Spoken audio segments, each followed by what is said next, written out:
empezar nuestro sermón de esta mañana, que se va a titular Verbo no sustantivo. Es una especie de chiste que, si ustedes vieran la de nosotros los nobles, cuando la hija está hablando con el papá, ¿qué le dice? Ser padre es que verbo no sustantivo, ¿no? Entonces, ¿qué significa? ¿Qué representa? ¿Qué implica que algo sea verbo y no sustantivo? Un verbo es una acción, ¿cierto o falso? Todos los verbos son ¿qué? Acciones. Implica hacer algo, ¿ok? Entonces, ¿qué tiene que ver con nosotros? Vamos a ver. Hay dioses para escoger, ¿cierto o falso? Incluso puedes asignarte a ti mismo como tu propio dios. De que se puede, se puede. De que el resultado sea uno u otro, pues también va a cambiar. Entonces, el verdadero Dios, ¿cómo es ese verdadero Dios? ¿Será verbo o será sustantivo? De ahí el título y la pregunta. Entonces, dice aquí en Éxodo 19:5, ahora pues, si de veras escuchan mi voz y guardan mi pacto, serán para mí un pueblo especial entre todos los pueblos, porque mía es toda la tierra. Aquí hay una promesa más que Dios nos está haciendo, pero vamos a entender qué es lo que nos está queriendo decir. En la parte final, porque mía es toda la tierra, es decir, Dios está diciendo, yo soy Dios de todos. Quieras aceptarme o no como tu Dios, no importa, sigo siendo tu Dios. Pero de ahí, a que seas parte de los pueblos, a que seas de mi pueblo especial, hay dos cosas diferentes ahí. Pero no deja de ser Dios de toda la tierra. Entonces, podemos ver aquí una diferencia entre Dios y los dioses. ¿En qué sentido? Ustedes recordarán una historia en la Biblia en que tenemos al profeta, ¿no?, que va a retar a los profetas de los otros dioses, específicamente de Baal, ¿no? Y ahí los tienen, todos los demás con su dios. Entonces, ¿qué es lo que pasa en esta historia? El chiste era que ellos tenían que pedir a su dios que hiciera, que prendiera una hoguera, que hiciera de alguna manera quemara el holocausto que habían preparado para él. Y a su manera trataron de relacionarse con él. Tenían sus formas, ¿no? Unas de ellas era que se cortaban. Y entonces, en el momento de que ellos se cortaban y sacaban sangre, el dios se agradaba. Entonces, si ese dios estaba agradecido, estaba contento con lo que ellos hacían, pues se suponía, ¿no?, que tenía que contestar, ¿cierto? Pero ¿qué pasó? Estuvieron ahí todo el día haciendo y deshaciendo. Y vean, me encanta la imagen porque si ven, la estatua está ahí nada más así. Ni siquiera los está viendo, ¿o sí? No hay interacción. Es decir, ese es un Dios sustantivo. No puede oírte, no puede verte, no puede empatizar contigo, porque ni siquiera está vivo. ¿Me explico? Entonces, ¿cuál es la diferencia con Dios? Elías clama a Dios y Dios contesta. Y hace llover un fuego que consume absolutamente todo el holocausto preparado para él. Pero fíjense bien, ¿qué está haciendo Elías? Estaba clamando. Implica que él estaba en contacto con su Dios. Ahí hay un verbo, ¿sí o no? Hay una acción, una interacción. ¿Y qué está haciendo Dios? Contesta. ¿Pero alguien que no te oye te puede contestar? Pues no. Entonces, hay vida en Dios, ¿no? Y porque hay vida en Dios, hay una respuesta. Y porque hay una respuesta, hay una interacción entre Él y sus hijos. Ejemplo aquí también. En una zona, digamos, controlada por el narco, ¿sale el sol? Sí, sale el sol. En tu casa, de ti, cristiano, ¿sale el sol? También sale el sol. Porque Dios es Dios de toda la tierra. ¿Dios estaba aquí viendo lo que ellos hacían? Sí. Pero estos otros eligieron que su Dios fuera otro. Y que su relación la quisieron entablar con alguien más. Obviamente ahí pues no me están hablando a mí, ¿verdad? Entonces no va a haber una respuesta adicional a mis bendiciones generales. ¿Sí o no? como eso que dije, el sol sale para buenos y malos. Pero de eso a que pudieran apreciar un milagro especial, no se puede. La diferencia entre ser del pueblo especial y ser pueblo. ¿Ok? Entonces vamos a ver dónde radica el ser especial para Dios. ¿Dónde está? Vamos a ver en Lucas 15, 11, 32, hay una historia igual famosa. El hijo pródigo, todos la han escuchado. Entonces, dentro de la historia sabemos que hay un hijo que se queda con el papá y otro que quiere ir a hacer y deshacer. Entonces va y despilfarra las bendiciones del papá y ya cuando no tiene nada, ahí se regresa, ¿no? Y regresa y entonces, pero en el camino dejó muchas cosas, hasta incluso dignidad, ¿no? Por ir a comer ahí la basura de los cerdos y demás cosas. Entonces, ¿dónde está lo especial? ¿Dónde radica esa parte especial? La respuesta es tan simple como obediencia. El que obedeció y se quedó, pudo disfrutar de la bendición de tener al papá siempre. El otro no. Entonces, lo especial está en la obediencia. ¿Ok? Entonces, cuando tú decides entregar tu vida a Dios, estás decidiendo obedecer. ¿Okay? Y a partir de ahí, si entregaste tu vida de verdad a Dios, va a implicar que lleves un proceso de santificación, es decir, de que te vayas puliendo, quitándote lo que te va estorbando para que quede lo puro, lo esencial, lo que es de Dios. Entonces, igualmente aquí, el hijo pródigo regresó, ¿verdad? Pero regresó no más santificado, ¿sí o no? Menos. Y obviamente eso es consecuencia de salirme, ¿no?, del barco. Obviamente, ¿en qué sentido es esto? Si tú entregaste tu vida a Dios, no pierdes tu salvación. Pero te va a ir de una manera diferente en la feria, ¿verdad? Porque lejos de Dios, fuera de este pueblo especial, de vivir en esa comunidad especial, nada va a tener sentido.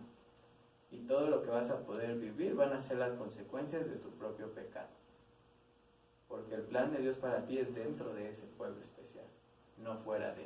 Fuera de van a ser tus propios caminos o los caminos de alguien más. Entonces, ¿dónde empieza la bendición? ¿En el verbo o en el sustantivo? Vamos a ver. En Juan 1:14 dice, y aquel verbo fue hecho carne y habitó entre nosotros y vimos su gloria, gloria como del unigénito del Padre, lleno de gracia y de verdad. Nuevamente y literal, es en el verbo. El verbo es Jesús. Y ustedes van a ver por qué también verbo. Él nació como humano. Decide despojarse de esta parte de Dios, ¿no?, de quedarse allí en el cielo, y viene aquí sin dejar de ser su naturaleza, digamos, divina, pero despojándose de el poder y de otras cosas momentáneamente y en cierta manera, ¿no?, para convivir como nosotros. No es que Jesús cuando vino le hacía así y apareció un vaso con agua, ¿o sí? No. Eso es a lo que me refiero. Se limitó en eso, renunció por un momento a estas cosas. Entonces ahí todo ese proceso es un verbo, ¿sí o no? Acciones que él estuvo haciendo en favor de algo o de alguien. Y entonces, ¿por qué también verbo? Porque no solo es, a ver, pues sí, ya son salvados y ya. No, sino el verbo de toda su vida. Porque eso es lo que en realidad nos dio la salvación. Que desde el instante en que nació hasta el momento en que murió, que sigue siendo un verbo, fue limpio, fue santo, fue perfecto y sobre todo fue amor. Porque imagínense ustedes el amor desde el simple hecho de ayudarle a su mamá a barrer la casa. Seguramente Jesús barrió su casa muchas veces. Y su papá era carpintero.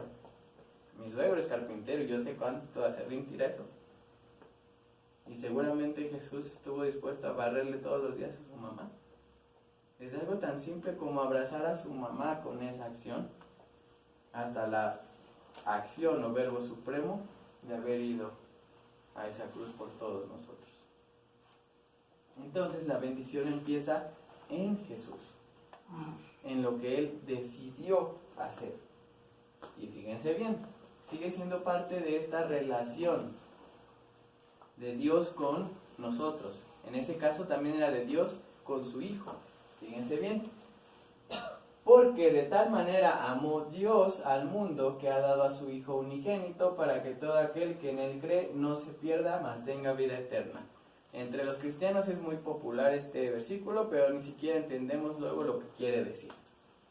Lo que quiere decir es quién fue el de la idea, el que proporcionó el medio para la salvación. ¿Quién fue? ¿Jesús? No. Fue el Padre. Ahí está diciéndolo tal cual, pero nosotros lo decimos nada más por decir, pero no entendemos todo lo que eso implica. El Padre mismo fue el que dio al Hijo para que nosotros fuéramos salvos.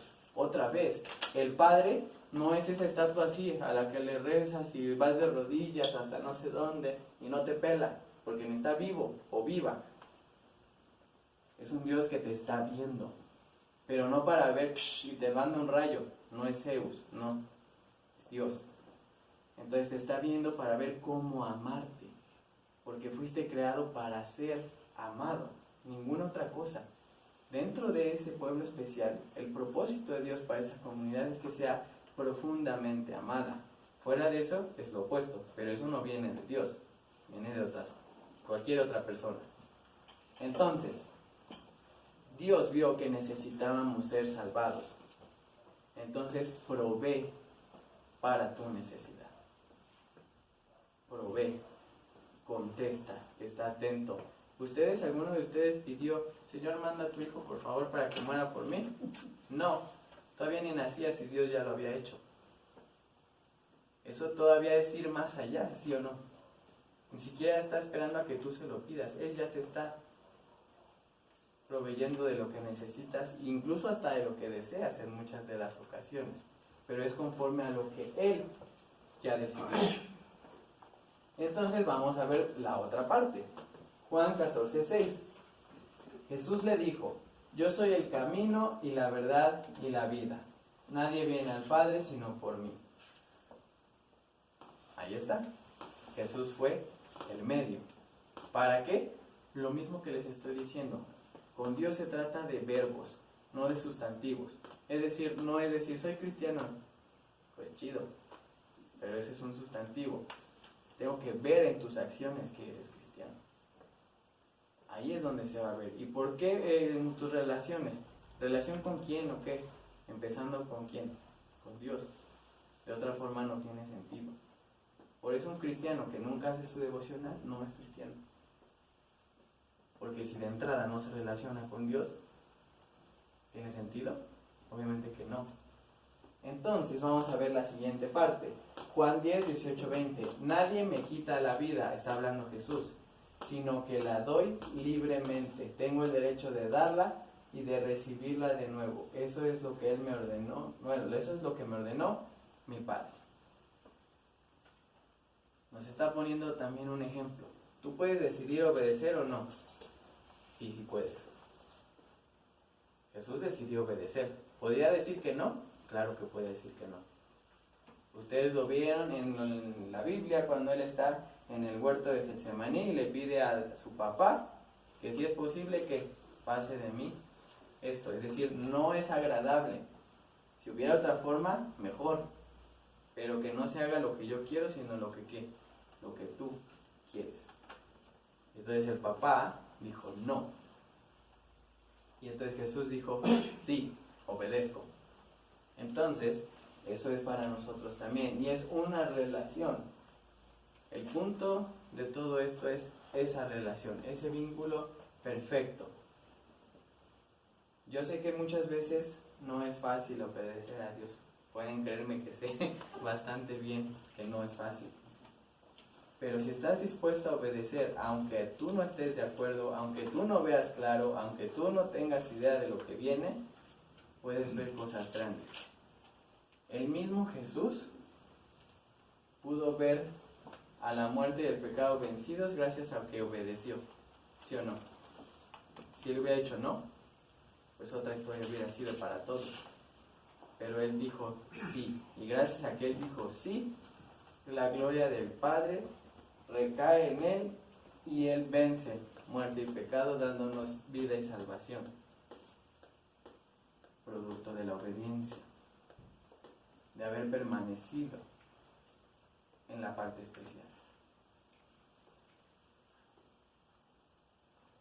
Entonces, ¿en qué conocemos quién es tu Dios? Vamos a ver, hay opciones. La primera opción es que te quedes en la bendición general del Padre. Lo que ya les dije, Dios es Dios de todos, quieras o no lo quieras aceptar, lo quieras o no lo quieras ver. Dios hace que salga el sol, Dios hace que llueva, Dios hace que despiertes con vida.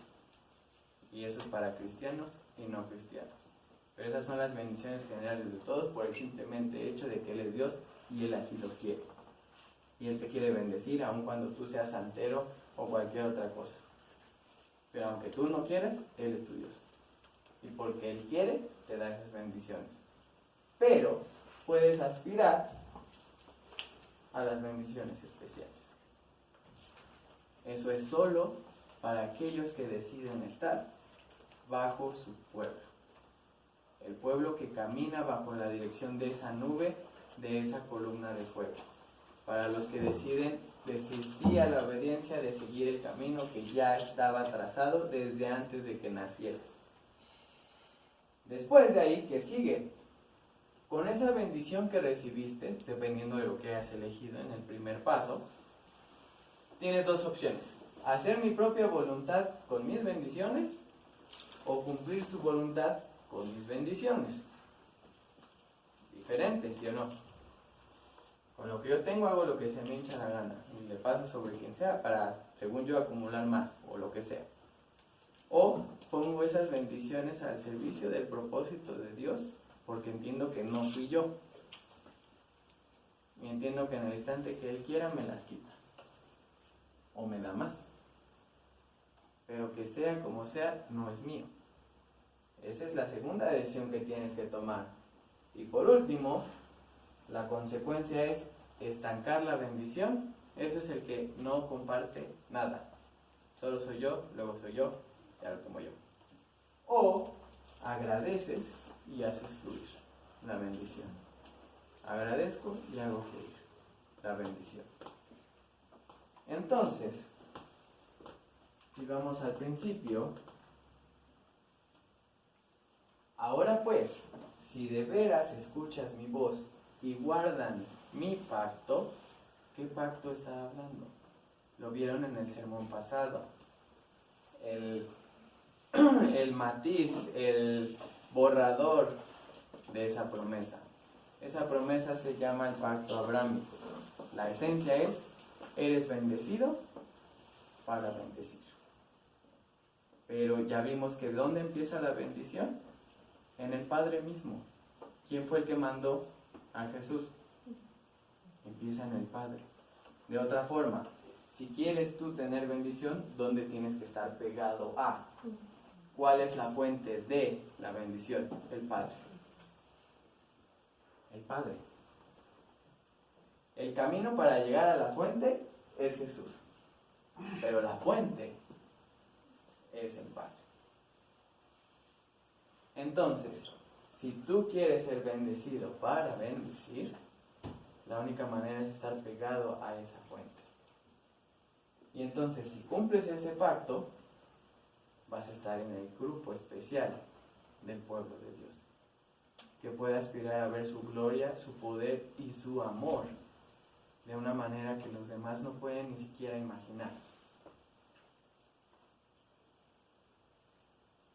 Entonces, si nosotros decidimos que Él es nuestro Dios, permanezcamos en esa comunidad destinada a ser amada, con el propósito de que ese amor inunde toda la tierra. Entonces, gracias a Dios por la oportunidad de ser parte de ese pueblo especial.